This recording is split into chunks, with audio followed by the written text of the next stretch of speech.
So, welcome to the Adventures in Learning podcast. Today, we have a very special guest. We have Newbery Medal winner Katherine Applegate with us. You know her from the one and only Ivan, but you also know her from so many other books.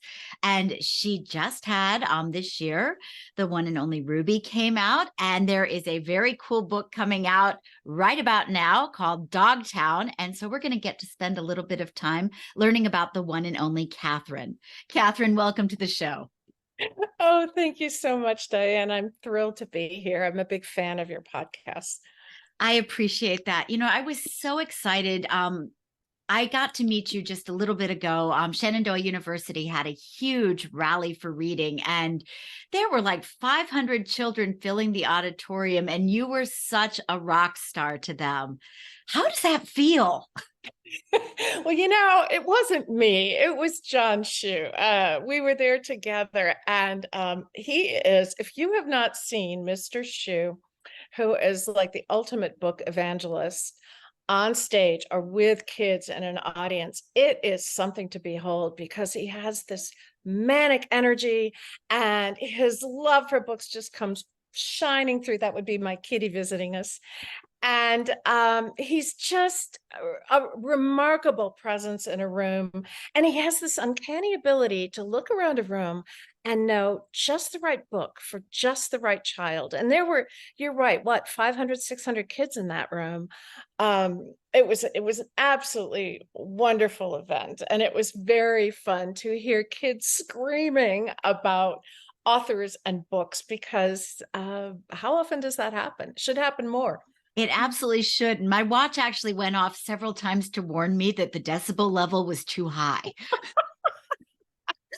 And I thought, that's just awesome. And these kids were bussed in, and that some of them had been waiting quite a while, and it was, we're heading toward the end of the school year, and everybody's getting kind of antsy and feisty, and man, they were just riveted. So it was something magical to be a part of, and I hope I can do it again. Well, and I remember you so graciously stayed after to sign books for some of the kids. And there was this one little girl, as I was following her out of the auditorium, she was in tears. And I looked at her and I said, "What? Are you okay?" And she goes, "Yes, this is my dream come true. It's my best day ever. I get to meet my favorite author." And so I was able to get her over to you, and I watched her face light up as you signed the one and only Ruby for her. And it was just one of those moments where I thought, you connected with a reader in such a powerful way. And that just thrilled me. Well, and it's interesting. You were a part of that process, and that's how important teachers and librarians are to this whole process. I think sometimes they forget they're the intermediary, the conduit that gets the books into the hands of the right kids. And it's so important. I mean, without them, we're just, words floating in the air. So I'm eternally grateful, especially to librarians lately, because they've been going through a lot and kind Yes, of on they the front have. lines in so many ways. So yeah. So thank you for making that happen. So before we dive into your new books, I do want to ask you, tell us a little bit about your adventures in learning, how you became Katherine Applegate. Were you always a writer? What led to this? I'm afraid it was a very circuitous path. That's okay. I think they all are. They all are, but I have to admit mine was perhaps a little more rocky than some in that, and I always confess this to kids right away, I was not much of a reader. And I often point out to them, I happen to have a daughter who has dyslexia, which of course can make it very challenging, but with great teachers, that's something you can get past and work with. But for me, it was just ho hum. Why? Why would I read a book about a made up person or animal?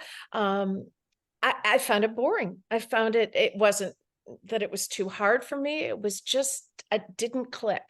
And for me, the gateway drug was Charlotte's Web. For everybody, it's a different book, but I so love kids to remember that there is a book or a series of books or a type of book Sometimes it's a matter of genre. For my daughter, uh, graphic novels were the key to her success. She just fell in love with drama by Raina Telgemeier, and that was it. So kids need to remember that not everybody is, born, like, at age 2 months and, reading in their stroller. Some of us, it takes a while. And I was one of those kids. So once I got there, I read sporadically. It still took me a while. I'm still to this day a very slow reader, but at this point, it's very much about savoring the words. I'll go back and read something, a book several times, or a paragraph, a dozen times, just because I love writers who play with rhythm and poetry and the lyricism that's possible. Um, More so than plot. Now, my husband's the opposite. He adores plot. He doesn't care, for if it's Birdie writing or not. So again, we're all very different about our tastes.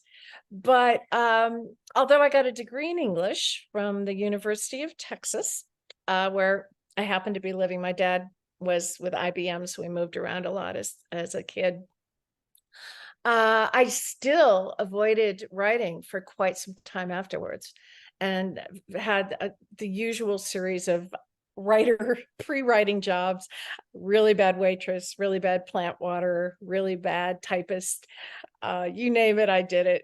And only eventually did I go, I got to give it a shot. That's wonderful. And you've been now a published author for 25, 30 years. Is that correct? I think that's probably being a little, yeah, I was going to say generous in terms of my age. Yeah, I think I started um publishing. Well, I did a lot of ghostwriting in my 30s. Very nervous about putting my name on anything. And ghostwriting is a great way to learn your craft. You're working on deadlines, something I still struggle with, God knows. You're writing for a certain voice. So when I was writing Mickey Mouse, man, I had to sound like Mickey Mouse. When I was doing, Sweet Valley, boy, I had to get Jessica sounding just like the evil twin that she was. So there's a lot of that that was really helpful for me. So I had sort of a very long apprenticeship. I was not one of those overnight sensations, but we don't like those people anyway. Well, it takes time to build your craft, right? Exactly, exactly. And to get up the nerve to fail, which I think is so much a part of this for so many writers. And I like to remind kids of that life is about failing again and again and again every single day, millions of times a day, and that's how we learn. But I was very much one of those people who had to have it, perfect on the page, and that can really, really slow you down. So you need to be able to let yourself experiment and fail spectacularly. Well, I promised I was going to ask this question. My daughter's partner was a reluctant reader, and he fell in love with your Animorphs series. So I was going to ask, Animorphs is a little bit different than Ivan, and it's a little bit different than some of the other things you've done. Was there part of you that was a reluctant reader that was writing books to reach other reluctant readers? You know, it was more about I wrote that with my husband, and I very much wanted to get kids into the heads of animals. I wanted them to have that experience. And he said, that's going to be sci-fi. And it just sort of evolved. At first, it was very just playful. It was fun, and there were lots of sound effects. And we had our wonderful editor Tanya Martin and Jean Fywell, who headed the Scholastic uh, branch at that point, made it possible for us to, take some leaps. And as we wrote, it got darker and darker. It became very much sort of a war story. That was not what we intended initially, but then of course we didn't think it would run to 60 plus books, 50 plus books. I've lost count.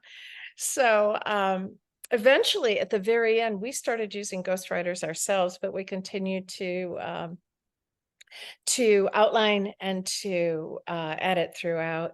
And it was a really wonderful experience because that was a time when books came out every single month. Remember that? I do. And it was such a I don't know why we don't see that happen anymore. I know it's a logistical nightmare for bookstores and publishers, I suppose, but especially with the digital option now, kids are, waiting with bated breath for that next book to come out. And I've had so many kids tell me their most vivid memory was going to the bookstore, month after month after month to get that next Animorphs. And I wish we could duplicate that experience because I think that helps reluctant readers to get past those early impediments. Right. And the cover art was part of what drew him in. He came for the cover art and then stayed for the words in the story. Oh, yes, the cover art was amazing. The guy who did most of that was David Mattingly, and it's just become iconic. It's been used in so many parodies, and somebody sent me some beer cans with Animorphs on them the other day. I mean, there's nowhere it hasn't been parodied because it was such a wonderful cover, and it was all due to Dave. He did a wonderful job. And did I see that they're going into graphic format now? They are, and it's very much the work of this wonderful artist who has just taken usually multiple books at a time and kind of put them together into one. And it's really fun for kids who are, iffy about reading, but love those visuals. Chris That's Krynes really is his cool. name. I'm sorry, Chris Krynes, and he's really taken the lead on it and done just an amazing job. It's a lot of work, a lot of work. Um, you have had a very exciting year. The one and only Ruby just came out, and you've got another book due out anytime now. Can you tell us a little bit about your new books? And maybe let's start with Ruby. I read that one in a day, and I have to tell you, I laughed and I cried all the way through it. Oh, she's such a fun character. Truly delightful in that she's still very young, and it was very fun to write from that almost little girl voice, where you're looking at the world a little bit hopefully and maybe with a bit of naivete, but she has a very dark backstory too, as do unfortunately many elephants in captivity. And much of her story is based on a fictional version of the Sheldrick Wildlife Center, which is in Kenya. And they rescue mostly baby elephants who are orphaned. They take them in and they have a caretaker work with them one on one, sleep with them, eat with them, walk with them, teach them everything they need to know in the hopes that they can rejoin a herd down the road. So that was very fun because I love doing research. And every time I've stepped into that group of friends, I've been able to do more research. The other book I have coming out is with the remarkable author, Jennifer Choldenko. The other book I have, so Jennifer is the author of the Al Capone series. Al Capone does my shirts, the whole Alcatraz. I think it's a quartet of books now. And she is remarkable author, so funny, so in tune with what middle graders want to read. And it turned out that we were neighbors and we didn't really realize it. A friend kind of got us together. She lived in Sausalito and I lived in Tiburon in Northern California, just up from San Francisco. And she used to walk her dog pretty much on the trails right behind my house, and I had no idea. So it turned out we were both consummate dog lovers. And we kind of flirted with the idea of writing something together. And eventually, Dogtown was born. And the conceit, which is really fun, is that Dogtown is a shelter for both real dogs and robot dogs. And there's sort of a running, competition between the two sets. Although, of course, in the end, they do come together and make some lasting friendships. But working with her has just been an absolute joy. I can't wait to read it. It sounds like it's going to be so much fun. It's oh, they one of the things that makes it so special is the illustrations are by this wonderful guy named Wallace West, and they almost remind me of New Yorker cartoons. They're very whimsical line drawings, really captures the the facial expressions. You know how dogs Yes. can I mean, you look at your dog and you know what they're thinking, and somehow he's magical about putting that onto the page. And it's written in very, very small chapters, little tiny. I would call it maybe early middle grade to mid, although I think older readers will love it too. So it's for those reluctant readers out there who are maybe a little intimidated by those bigger books, and has so much going on that it just moves very quickly. Oh, that sounds so much fun. I can't wait to read it. So So I've noticed that you tend to write with non-human characters. There's the Tree and Wish Tree, which is one of my favorite books you wrote. There's of course Ivan. There's Crenshaw. There's you've got your most current group of dogs. What's the appeal of writing with a non-human main character? you know, I think it allows me to look at human beings from an outside perspective in a way that I think is, at least for me, kind of therapeutic.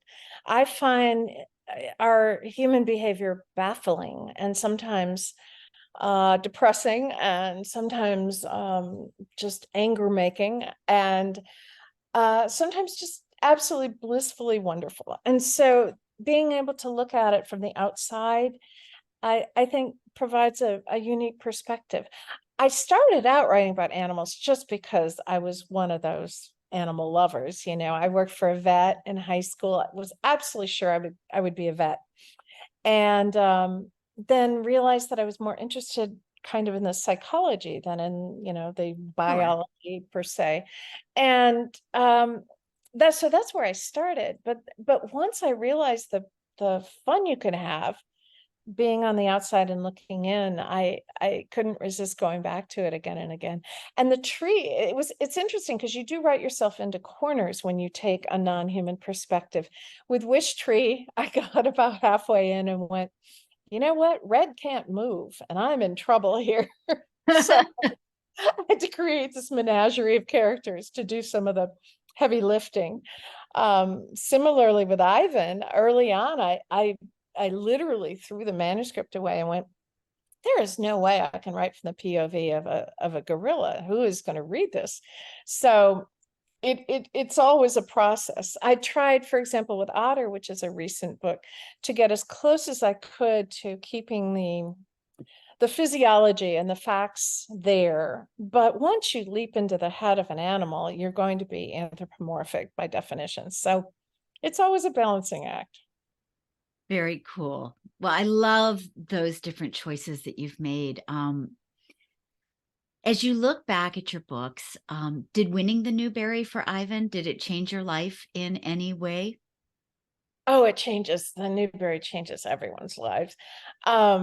And always for the better. The only downside, I think, is perhaps the pressure to perform.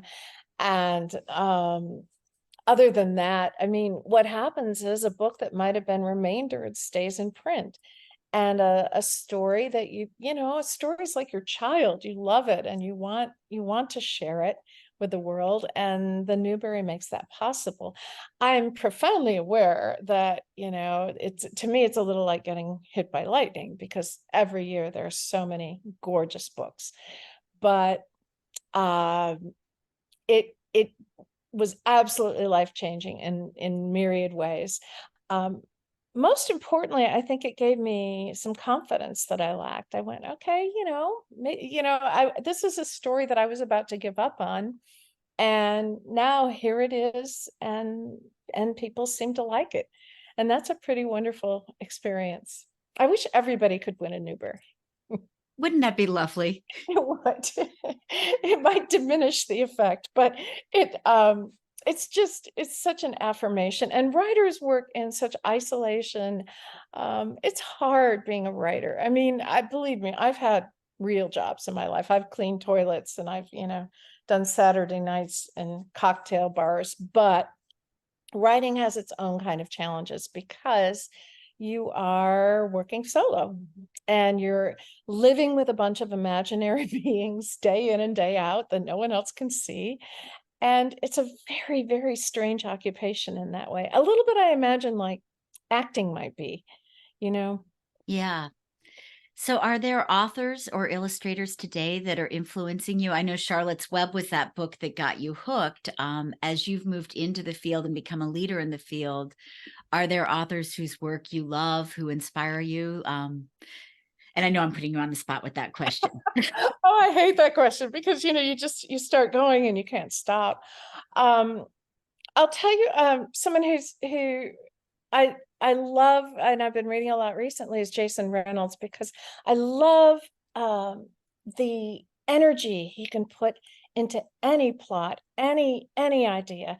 But there's always a lot of poetry there at the same time, and I think that's such a gift to both be able to like instantly connect with a kid and yet also be having fun with the written word.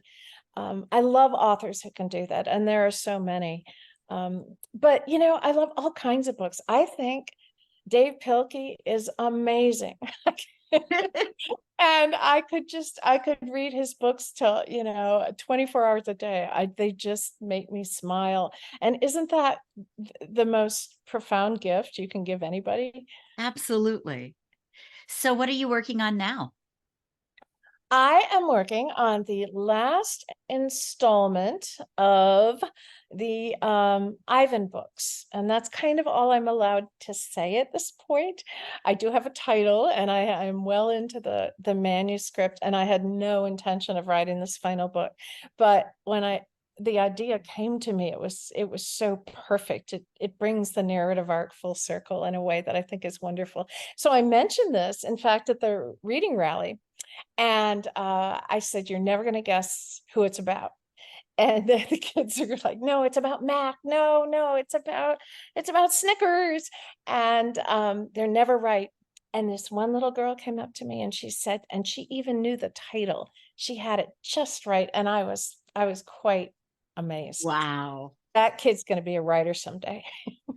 Well, I am so excited to know that there's one more chapter in the Ivan books. It's the cover I've already I have on my screen in front of me all day, and it's just delightful. Patricia Castileo, who I've never met. I love this after all these years, lives in Portugal and is just an amazing illustrator. And this final cover is so charming. I just fell in love with it the moment I saw it. And when is it going to be out in the world, do we think? We think next year. um, Lord willing, and the creek don't rise. Of course. Oh, that's so exciting. So you mentioned that you had to do a lot of research for the Ivan books. That you looked into the elephant preserve. You obviously researched Ivan. What what has moved you the most from that research, or what has influenced your life from the things that you've learned about the animal world? Oh, it's just that chasm between us and them. I think it keeps narrowing as people do more research and we understand the way animals um, perceive the world and the skills and adaptations they have that we never even imagined were possible. I find that absolutely fascinating that just I talked about this with some kids the other day. You look at your dog and you're trying to figure out what's going on in his head, and yes, it's usually feed me or walk me. But there's so much more complexity there. And I love trying to parse that out and understand how other species fit into our world. And unfortunately, are disappearing from our world.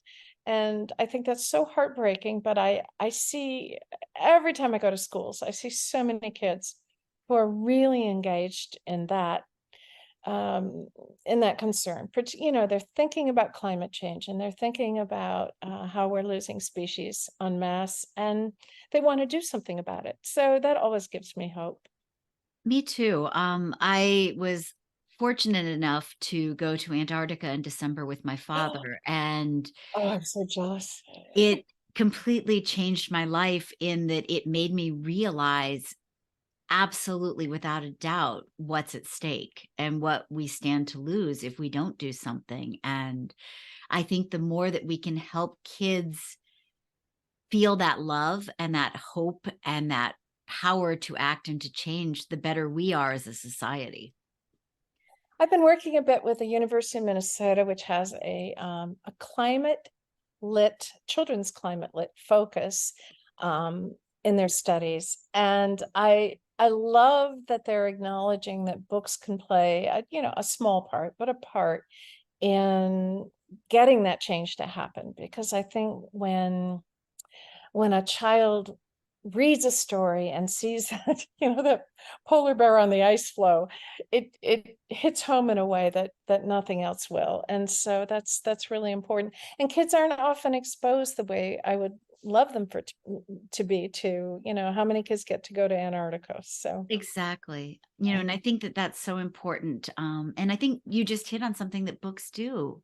They play a role in helping us to understand the world around us in places that we don't get to go ourselves. I may never get to travel to Africa. I may never get to go to the depths of Asia, but through a book, I develop empathy and I develop compassion, I hope. And I think that that's something that has resonated for me in the books that you've published is they always help me to come away a little bit better than I was before I started. wow, that's high praise indeed. There's a quote, and I can't remember who said it. Fiction makes immigrants of us all, and I love that because that's exactly Absolutely. right. It takes us someplace else, and it allows us to be other people, which is why the focus on book banning that we've been seeing has been so hugely frustrating to so many of Absolutely. us. This is how kids see themselves in the world. This is how we learn about other people by reading, beyond ourselves. And the idea that you need to litigate that or to censor books that are going to change the life of a child, it just breaks my heart.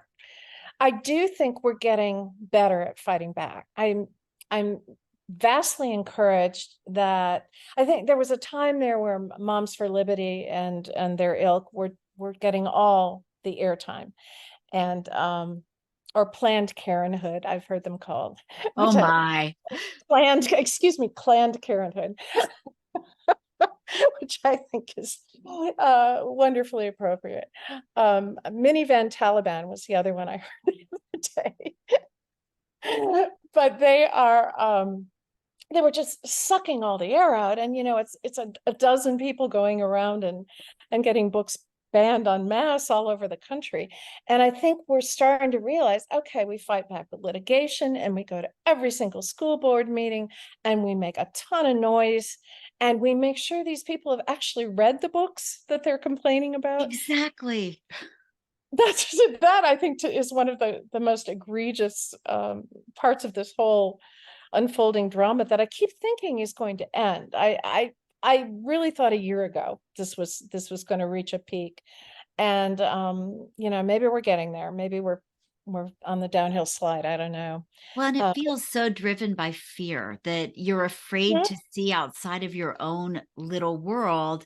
And you're depriving yourself of this wonderful kaleidoscope of experiences and people. And, I feel sorry for them almost that that's the limited worldview you're taking, that you're not able to see beyond that.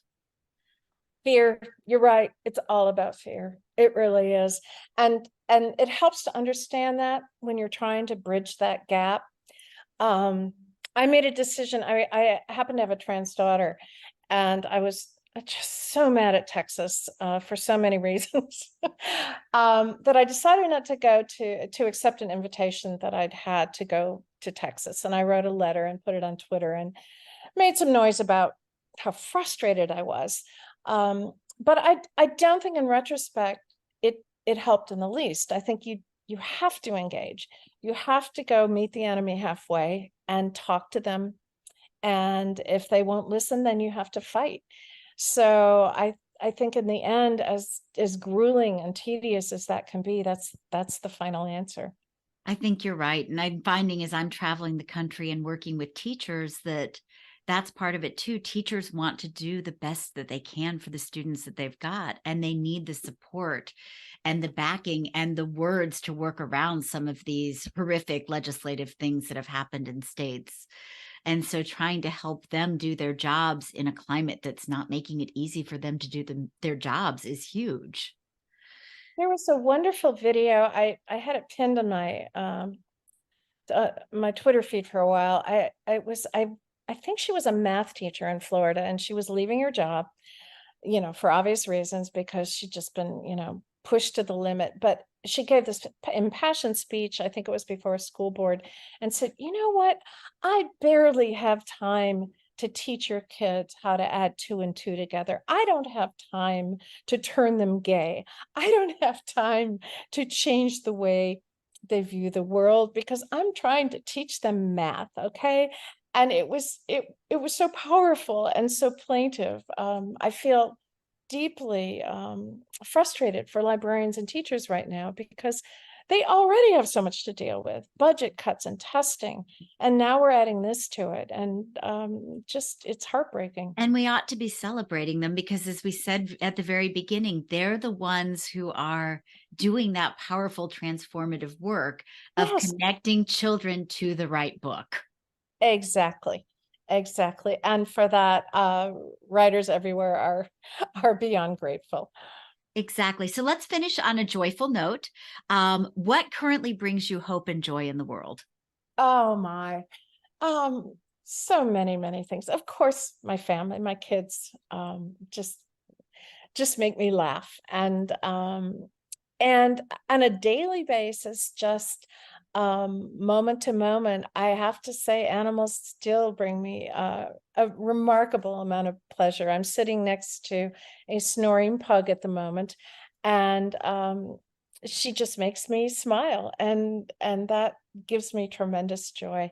And I love walking and seeing nature in all its many forms. And I happen to be living in a desert environment right now where it's a bit more challenging, but it's absolutely beautiful. It's just beautiful in a whole different way than I've been used to. So, how about you? So the walking in the nature is huge for me. There's a pond nearby, and every night I like to walk to the pond and count the frogs, check out the mama ducks, and see how the babies are growing. Look at the fireflies as they're fluttering around. It's idyllic, and it's stuff that I didn't necessarily appreciate before. And there's so much joy in that. And there's joy in seeing the way that kids embrace the world and embrace each Mhm. other. I just finished doing a library camp, and the idea, it was around the library summer theme, Come Together. And so we used picture books as a way to build empathy, and I was connecting it to STEM and STEAM activities as well. And to watch these kids over the course of a week build relationships with each other and take on challenges and help each other. I thought, okay, we're in pretty good hands if we can just let them grow up in a world that's kind and compassionate. Oh, absolutely. That's so very true. Whenever I feel worried about the world, I find doing a school visit puts me right back in a good place because there's idealism and energy and optimism that I often lack. And I feel like, okay, you're right. If we help these kids along the way, and by the way, maybe let them read a book or two, they're going to be okay. Excellent. Well, thank you so much for being on the Adventures in Learning podcast today, Catherine. And I hope I get to see you at the next rally for reading here in Winchester, Virginia. Oh, I do too. I'm hoping to go back next year. It's going to be fun.